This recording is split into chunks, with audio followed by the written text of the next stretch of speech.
On this week's episode, we have a treat for you. Steve Adelman is widely recognized as the co-founder of the Avalon Nightlife brand. And with a career spanning over 30 years, Steve has earned a reputation for combining creativity and bottom-line economics into acclaimed projects worldwide. And since 1990, over 18 million self-expression entertainment seekers have walked through the doors of Adelman's venues. He's received a BA from Kalamazoo College and an MA in economics from Boston College. And in the early 90s, Adelman moved to New York to open the Roxy Nightclub, serving as its director. Only 2 years later, he was tabbed as the director of the iconic Limelight, and with 3 years had expanded his role to include New York City's 4 largest nightclubs, including the legendary Tunnel, the Palladium, and in 1997, Adelman returned to Boston to launch Avalon on Lansdowne Street, which quickly became a success. And over the next 4 years, he led a team to develop 6 venues on the famed street, turning it into the ultimate one-stop entertainment destination. And then in 2002, he purchased the Palace Theater in Hollywood and Limelight in New York City, the same venue he had directed 10 years earlier. And after 1 year and $12 million in construction and renovations, he launched Avalon on both coasts, along with ultra-exclusive Spider Club, which we'll talk about. And then this club is basically a club within a club. And it became the ultimate celebrity haunt, along with Avalon becoming one of the country's most sought-after nightlife experiences. Always striving to be one step ahead and break new ground, he expanded his focus to Singapore, opening Avalon as a part of the Marina Bay Sands Resort and Casino, becoming the first American entertainment brand of its kind in Asia. And then returning to the States, Adelman set his sights on famed Beale Street in Memphis, restoring the historic New Daisy Theater. Adelman is a passionate writer, and his first book, Nocturnal Admissions, a humorous behind-the-scenes look at the nightlife industry in 5 major cities, will be released later this year by Santa Monica Press.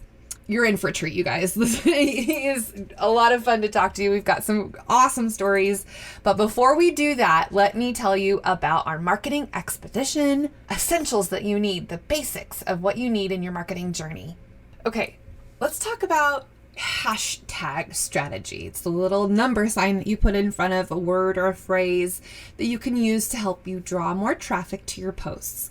People use that to search for keywords or key phrases, and then it allows people to follow those specific hashtags that will interest them, and then your post might become more relevant to their interests if you use those hashtags, right? So people will become more interested and they'll be able to follow those hashtags, and then your posts will be shown and be more available for people to see. And sometimes people just follow the hashtags and then it shows up in their feeds on both Instagram and Facebook and Twitter and wherever else you can use hashtags, right? And then users may not necessarily be looking for your company, but if the hashtag matches their needs or interests, then they'll come across your business or your brand, right? So branded hashtags or just words or phrases, you can create hashtags specific to your brand, or consumers can use those to recognize what it is that they're after. And then you can also encourage the users to also use your hashtag that you've created in your brand or your event. Maybe there's a conference that you're wanting to do or specific to your industry. You can use that hashtag, and then people will use that as well to then post and comment, and then you'll show up in those feeds. So it helps increase traffic and awareness, and you can create campaigns through utilizing these hashtags. It's an organic way to do it. Of course, we always say you need to pay to play, but this is one way to get in front of people organically if you use hashtag strategy. Now, word to the wise, be careful, because when you put 2 phrases together, sometimes they create words that you don't always intend for them to be created.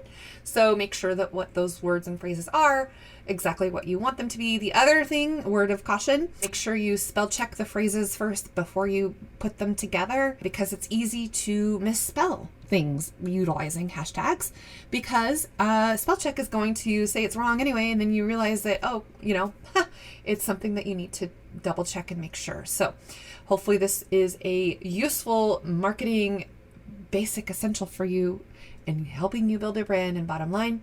If you want to know more and learn more about Instagram or any of these things that we talk about, you can become a member of the Marketing Expedition community and watch all of the previous webinars and the replays that we've done. And I go into way more detail about Instagram marketing for business or Facebook for business, all of these things that you can use, tools that you can use, tactics that you can take to either do it yourself or we can help you along the way. But go to themarketingexpedition.com and get yourself registered for your subscription, and then you can get even more information to help you build your brand and bottom line. And one more thing I need to tell you about, and that is Misfit Markets. Misfit Markets is a delivery service, and it's basically produce and fruits and vegetables that don't necessarily land into the grocery stores because hey, they might look a little funny or they might be a little misfit, right? But you get them for a lot less, and it is perfectly normal and fine, and they taste fine. They might just look a little funky, no big deal. They might be shaped weird or whatever, right? So Misfit Markets, and they also have other staples that you can order, and it's delivered to your door. It's in a nice insulated package, and it comes, and then you get all your fruits and vegetables as you need, and you can order it weekly. Go into peppershock.com/offers in there, and you will get a free offer from me utilizing the Misfit Market link that we can give you. I use it all the time. It's great. I've even discovered new vegetables I hadn't even used before because you can do a mystery Misfit Market if you want, and they'll send you random things that they want to, get rid of or whatever. Anyway, now let's get into the interview with Steve. You guys are going to love this. Welcome to Peppershock Media's Marketing Expedition podcast, keeping you up to date with the latest in marketing and advertising. Now here's your host, Ray Allen.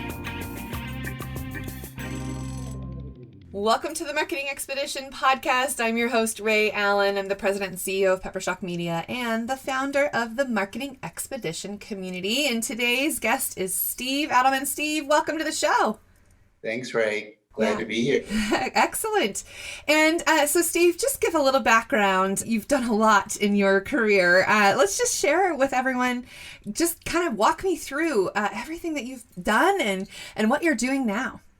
Okay. Well, my sort of career has been in the world of nightlife. So nightlife would be considered nightclubs, lounges, concert venues, and a few restaurants. So my background was I was trained in economics. I have a bachelor's in economics and a master's in economics, and I was actually in the PhD program at Boston College working on my thesis. Nice. And took a job as an economic consultant and realized that I was going to hate working in economics. So there I was. After 8 years of continuous, higher education, not knowing what I wanted to do, and friends of mine were opening a nightclub, and they said, "Well, why don't you join us? You have a background in economics. Help us with the business plan, et cetera, et cetera." So I said, "I don't really know anything about nightclubs. Maybe I can help."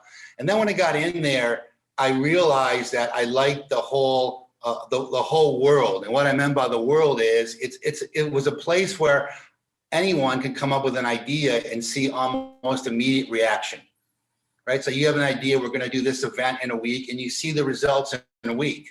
So I started digging in and just kind of gravitated toward how the whole business ran. So I guess my first title was sort of manager of nothing and everything at the same time, because I would just sort of help out across the board. So that led to an impromptu meeting with a guy who was opening up a nightclub in New York City. This was in Boston. And he said, "I really like this club. Can you come down and help me?" And I said, "Well, okay." Now, granted, I was still the master of nothing, right? So I went to New York City and first time there, and realized I'd stepped into one of the biggest nightclub projects in over 2 decades in New York. It's called the Roxy. So he anointed me the director of the Roxy. Again, I had no idea what I was doing. And I just sort of tried to figure it out. And by hook or crook or luck, it became a huge success. Nice. Nice. And then from there, I was hired to become a director of a group of nightclubs. And some of those clubs, are pretty iconic nightclubs known to this day: the Limelight, the Tunnel, the Palladium. So we're into the sort of the early 2000s. And, I sort of stepped into these two positions and became a really sort of high level, well-known sort of nightclub guy. And as a director of a nightclub, mainly you're working on the marketing aspect of it. I never was a bartender. I was never a drinker. So I came up in the oddest, possible way into this world. And from there, I met someone who would become my partner for the next 12 years. And I moved to Boston, and there's a place outside of Fenway Park called Lansdowne Street. And they had 5 or 6 nightclubs that were not doing too well. So with my partner, his name was John Lyons, we sort of renovated and spent 3 or 4 years rebuilding that street. Oh, wow. So we did that. And then from there, we sort of launched, which was the big thing, was Avalon Hollywood. We went to LA, and we were the first sort of, they call them mega clubs in Hollywood. It's still there today. It's the longest running, I don't say the world, but certainly the country, but the longest running sort of major, we're talking like 2,500, 3,000 people nightclub in the country. Oh my goodness, that's phenomenal. Yeah, and then from there, I had the opportunity out of the blue, which was a tough decision. There's a group out of Las Vegas that own the Venetian. I don't know if you know the Venetian, Las Vegas. Yeah. They're called the Sands Group. And they were opening up the biggest casino in Asia, and they wanted me to own and run the nightclubs there. So I thought, oh gosh, I'm getting old. This could be my adventure. This was my adventure in life, right? Mm-hmm. So I packed my bags. I flew to Singapore, not knowing where it was. I thought Singapore at the time was Hong Kong. And the problem is the flight's a little bit longer. It's like it's the longest flight in the world from LA to Singapore. So that was an 18-hour flight going back and forth, and we opened up there. Wow. I can definitely relate to a really long flight and a new country, new adventure, right? That's awesome. So, okay, because we're talking about the marketing journey, what are some things that you did that helped make the nightclubs successful? Well, I think you make mistakes, right? And over again. And then you sort of come up with an ethos that it sort of works for you. And ours was sort of based around, less is more. So, always sort of under promise and over deliver. So that was one of the things we started doing in the nightclubs. I see now, even marketing, people always say we're reinventing the market. We are, the newest thing. Our philosophy was not really to say any of that, and to sort of keep it low key and let our patrons and our customers kind of figure out a lot of it and fill in the blanks. And the other philosophy that we follow was we always marketed sort of to our highest common denominator.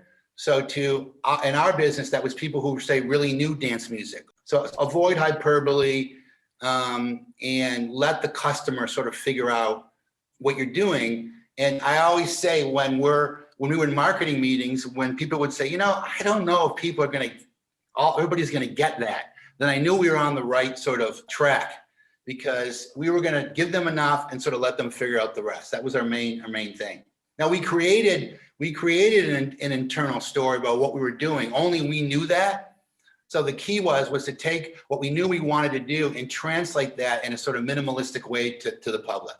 And what kind of methods or mediums did you use? What kind of marketing mix? Where did you get your message? How did you get it out there? I mean, some of this is pre-social media. So what did you do?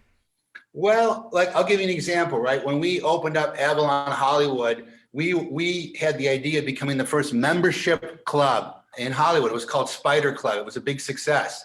And you think, oh, that's Hollywood. That makes sense. Why wasn't there one before? And so we decided, well, we're not going to really tell anybody we're a membership or this VIP exclusive club. We're not going to say we're the most exclusive. What we did was we printed these VIP cards, and the VIP cards were like thick, almost made out of corrugated leather. So you couldn't put them in your wallet. You couldn't. Everyone said, well, who's going to carry around a card that you can't put in your wallet? So what we strategically handed them out to certain people, and we put a number on them. So people said, oh, wow, I'm number 5. That must be something, right? Yeah. And here was the trick. The club fit 200 people. So, you had to give those cards to probably 1,000 people to just generate enough buzz for people to fill the club. So we would number them like 0 to 50, 1 to 50, then 0, 1 to 0, 50. So we kept putting 0, 0. So everybody thought they were one of 1 to 50. Aha, I see. And we said, well, Hollywood is a big ego place. Maybe the idea was people would show them their cards. And sure enough, one day I was at dinner and I saw a guy, of course, trying to, impress probably 2 or 3 actresses and say, look at the card that I got. So we were able to create a buzz and one of the rules we have is we really don't pay. We don't want to pay for advertising. We want our audience to perpetuate our message. Right. So we did that with just cards. That was it. Nice. Well, it's definitely another tactic to take that it kind of creates that scarcity feeling that you're a part of something, that you belong to something, and then sharing that message out with others. So really, the form of advertising was the word of mouth that spread like wildfire, which is great because then people have this, well, I want a card. How do I get mine? Right? That feeling. Why don't I have one? I'm like, we would have Bruce Willis was my partner and Dan Aykroyd. And they're like, well, where's my card? I was like, yeah. Guys, you don't need a card to get in, but they wanted that card. So, it kind of comes back to sort of less is more. And as people figured out and figured in the story they told amongst themselves is probably better than any story we could have told. Right. And then to have the people talk about being there and the experience. What was the experience like when people were there? Well, it was the start of, in the nightclub world, it's called bottle service, a more seated sort of experience where people would, be given bottles and sort of a more exclusive thing. So that we tried to create that. We brought in a designer at the time to give it a sort of Moroccan feel, which Moroccan design in restaurant and nightclubs at the time was really rare. So, but for that, he went to Morocco and we flew in a bunch of stuff to make it authentic. The idea was impeccable service. And in those days, you said pre-social media, there was a big sign at the door that says no photographs. So the idea was that celebrities and people who wanted to go out for a night and not end up on page 6 the next day could go there. So that sign was a really big deal. Nice. Yeah. Exclusive and no photos, so people could just feel relaxed and not worry about having their picture in the National Enquirer or whatever, no paparazzi photos. That's great. Now in that world, sometimes people want that to happen. So they go there and they want to create drama. So, and by the way, for your listeners, 90% of that stuff is staged, right? So they would say, we want this photograph. Can you get us this photograph? So they would want to create the drama. So in those particular things, we would set it up. Publicity stunt so that they could, huh? Publicity stunt sort of thing, right? Yeah. And it helped us. Yeah, absolutely. Right? Like they thought we were so cool because every other club was taking every picture of every other celebrity walking in there and using that to perpetuate the brand. We took the exact opposite approach. Right. So then they felt comfortable and safe, and only if they wanted the photo then. And like you said, it could be staged so they could appear the way they would like to be. Exactly right. Very cool. So now you were writing a book about it. Tell me more about this book and what's coming up. Writing has been my passion for probably the last 20 years, but work gets in the way sometimes of what you want to do. So I started writing it. I had an agent years ago, and then when I went to Singapore, that got shelved. And when I was back in the States and during the pandemic, I said, "This is my chance. I have to write this book." And it's a little bit of an odd. The name of the book's called Nocturnal Admissions, and I like to describe it as sort of Anthony Bourdain's Kitchen Confidential meets Curb Your Enthusiasm. So it's comedic. It's a look behind sort of the scenes of nightlife in 6 major cities around the world that I've worked in. Right. Give us a little taste of what we can expect when we read your book. Well, a lot of interesting behind the scenes stories. One would be when I was in Boston, I was going up to my office and I sort of, the dressing rooms were near my office, and I saw sort of this guy look at me and I looked at him and I went back in my office, and 5 minutes later, my assistant comes and says, "You have to leave the building." I said, "Leave the building? What are you talking about? It's my club." He goes, "No, that was Bob Dylan, and Bob Dylan does not like anyone he doesn't know looking at him." Oh. Now, years ago, sort of a mentor of mine said the number one rule in the nightlife concert business is talent is king. So I didn't want to, no ego. I didn't want to make Bob mad. So I actually left. And by the way, you can't come to the concerts. I said, okay, great. 2 weeks later, I'm walking up the same staircase and I pass a woman who looks at me. I look at her and she looks familiar. 10 minutes later, assistant comes in and goes, "You got to leave the building." Oh, geez. You got to stop looking at people, Steve. Right. Oh, my I go, goodness. "What this time?" Because that was Alanis Morissette. She's the same way. No one can look at her. So I said, okay, fine. 2 weeks later, 3 weeks later, maybe a month later, I'm walking up into my office and the dressing room area, it's filled with smoke. Oh. And I'm like, "Is there a fire up here?" I go, "I'm not even looking. Like there's a concert up here. I'm not even looking over my shoulder." So I hear someone say to me, "Hey, can you get, Tom, we need Tom. He's got to bring us some pot." And I'm like, what is going on here? So I kind of ran to my office and locked it. Never thought twice about it again. Years later, I was at Adelman in Boston.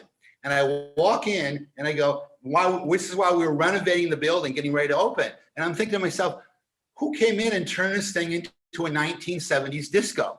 So I'm looking around going, what's happening here? I ask our events manager. She says, they're filming the movie Starsky and Hutch. This was years ago. And they're turning the club. They rented the club and turned it into a disco, right? So I'm saying, wow, this is interesting. So as I'm walking away, someone says, "Yo."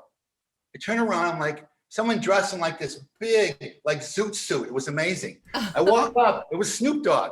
Oh my gosh. He goes, "I know you. I remember you in Boston, man. I asked you to do me a favor, right? And you just turned your back on me." I'm like, "Well, actually, I was afraid to look at you." And he's like, "Afraid to look at you, man? What's the deal with that?" He goes, Oh my gosh. "Oh, we're all God's children." Oh, oh my gosh. Yeah. So no wonder, it was pretty smoky in the room there. Oh my goodness. I go, "This is just trouble. I don't want anything to do with it." That makes sense. Oh wow, those are some pretty interesting and fun encounters for you to be a part of, and the caliber and quality of people that would show up. That's amazing. Yeah, a lot of interesting stories, and it's a little bit of a funny, sort of quirky, sort of entrepreneurial guide and things that I've learned over the last 30 years in this environment, in the environment I've been in. And so I put that in the book too. I call them laxioms. And they're sprinkled throughout the book, things that I've learned that I know it sort of become rules for me no matter what. Oh, great. That'll be really good for people who are looking to get into the industry, or maybe they are in the industry. They can learn some things from you and the things that you've done. Let me ask you, what are some of the things that you would say to somebody that is thinking about getting into managing nightlife clubs? Like, what kind of things would you want them to know before they do? Number one thing, and people get into that business for a lot of reasons, right? It seems fun. At a high level, the work of entertaining people is neither fun nor easy. That's number one. Number two is you got to deal in only facts. And, you talk about resources that people use. If you're going to open or manage or be involved in some high level of a nightclub concert event, you got to do your research. And that research has got to be done on the ground, talking to people. It's kind of an old school, what I've done is an old school way, but you've got to get the facts and not let what you hope or what you think is fun or what you do. You can't let any of that cloud your judgment. So only the facts, and see, does the market, are we unique to the market? What does the market really need? And ask the same questions you would ask if you were opening up a printing business. What are some challenges that you had to overcome that were seemingly impossible at first, but you got through it? What happened? Well, I think in what I've done in my career, getting these places built out is very complicated because you've got licensing scenarios and you've got just getting the real estate. So, and you got to go you got to go to community boards. So, and what I found was it's more like tenacity and stick-to-itiveness, but beyond that, do the work up front, have the business plan ready to go. If you're showing it to people in the community and when you're trying to get your liquor license, be upfront about what you're trying to do and have your ducks in a row. So anything that seemed insurmountable, I think challenged me to just be more detailed in what I was doing and sort of kind of sift my way through that insurmountability at the time. What are some resources or places that you went to or people that you went to that gave you the kind of information that you needed in order to do all of those details and things that you did? Or did you belong to something, or where did you go to get information? I think that my thing was sort of the old school way of just getting into the market. And that could be living in Boston, wanting to open up LA and immersing yourself. It's amazing what you can find out from customers of your competitors. One of my rules is be your competition. And I learned that years ago when I would see a successful club owner in New York, at every club but himself. And I would say, well, don't you run your club? Like, why are you in these other clubs every night? He goes, I know what's going on in my club. He goes, I want to see what these guys are doing. He goes, I've gotten more of my ideas from stealing them from competitors than anywhere else. Yeah, I'm sure they did the same to you. So then they would go and see what you're doing and what's working, and then you would see it elsewhere. Online resources are great, but there's a lot of prejudice that go into that, I think, and I don't know if they tell the true story on the ground. So I'm a very much on the ground, sort of meet everybody, find out who the players are, which you can probably find out pretty quickly, even in large markets. And that goes across all brands and all industries. Yeah, absolutely. Find out what your competition's up to so you can do it better, right? But what they're really up to, what they're doing, what they're not, what customer, and here's the answer, Ray. Sometimes the competition is doing well. So going back to your question on, managing or getting in, the answer is we don't want to open up here. There's not a market for what we can offer. So you have to be willing to spend months and maybe years doing the research and realizing, we have to walk away from this. The deal you don't do, right, never hurts you. Right.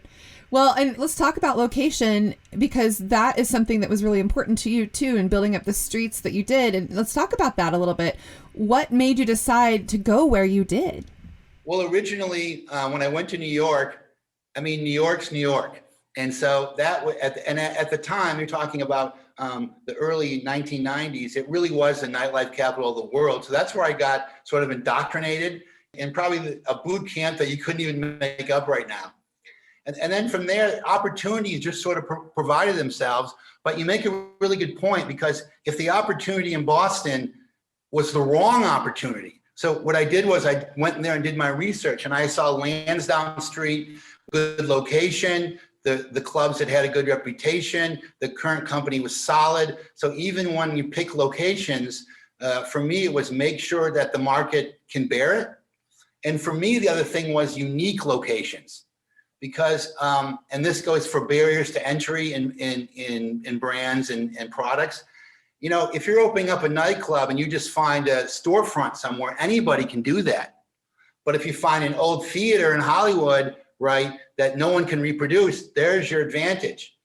If you're building a $30 million sort of island in the middle of the bay in Singapore, who's going to replicate that? Right. So the actual physical beginning was really important for that, because that was sort of the initial experience people had with our product. So or church when I was at Limelight, or an old railroad tunnel when I was at the tunnel. Yeah, those are all very unique and, places that people wouldn't ordinarily think of to do something like that, right? Like any product, it defined our product without us even saying anything. Less is more. It defined our product as unique. Now, of course, we had to deliver the experience when they went there and all the other things that come with that. But it was a really good start. Absolutely. So what's your next steps? You've got the book coming out. What are you doing now?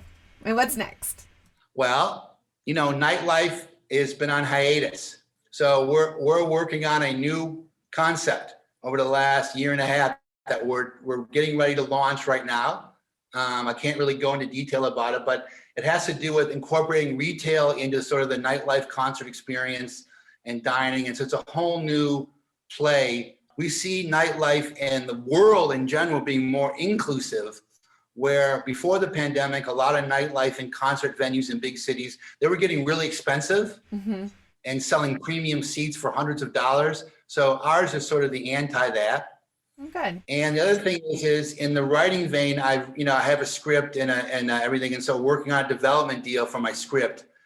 It's a drama. Look, and the funny thing is most of my writing has nothing to do with nightlife. It just so happened that the book was nightlife oriented and the script, it's a 1-hour scripted TV drama. That's also takes place in the nightlife world, but just by chance. Oh, that's great.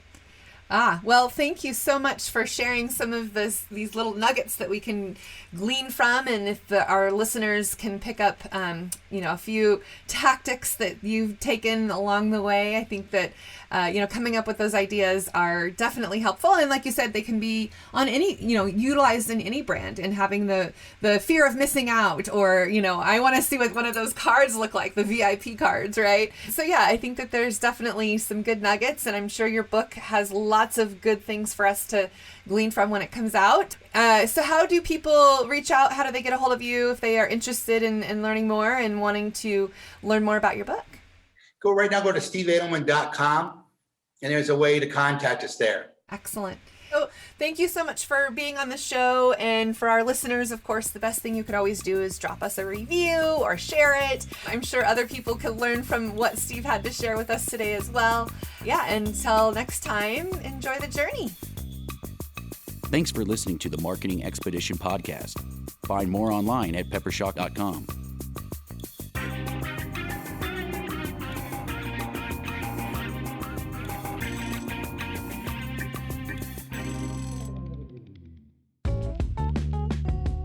Wouldn't it be great if there was one place you can go to get all the latest information and tips about marketing and advertising? The Marketing Expedition community is that place. People like you gather in our online community to build relationships with others and find the latest marketing trends, tactics, tools, and technology. We help you build your brand and your bottom line. Start your adventure today. Visit themarketingexpedition.com to find out more.